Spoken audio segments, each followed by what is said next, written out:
ప్రభువైన యేసు క్రీస్తు నామములో మీకు అందరికి వందనాలు.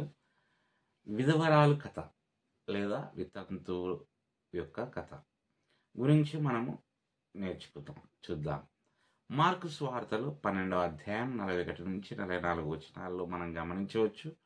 అదే రీతిగా లూకా సువార్తలు 21వ అధ్యాయం మొదటి 4 వచనాల్లో విధవరాలి అర్పణ కథ గురించి మనము చూడవచ్చు.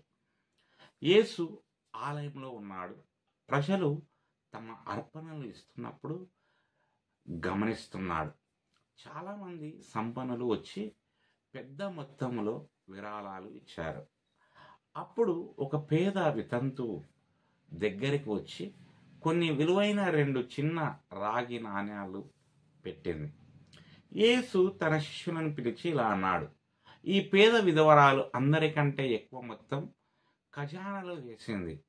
వాళ్ళందరూ తమ సంపదలో నుండి ఇచ్చారు, కానీ ఆమె తన పేదరికం నుండి అన్నిటిలోనూ పెట్టింది.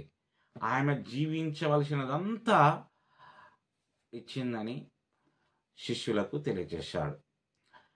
విధవరాలు లేదా వితంతుల అర్పణ కథ నుండి పాఠాలు.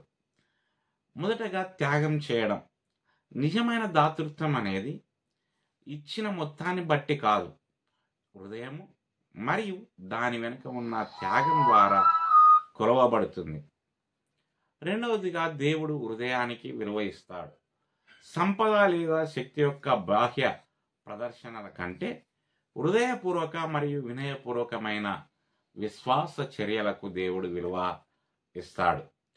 మూడవదిగా దేవుని ఏర్పాటుపై నమ్మకం. విధవరాలు లేదా వితంతు యొక్క చర్య దేవునిపై పూర్తి నమ్మకాన్ని ప్రదర్శిస్తుంది. ఆమె పేదరికంలో ఉన్నప్పటికీ ఆమెకు ఉన్నదంతా ఇస్తుంది. దేవుడు ఈ మాటలను దీవించునుగాక. ఆమెన్.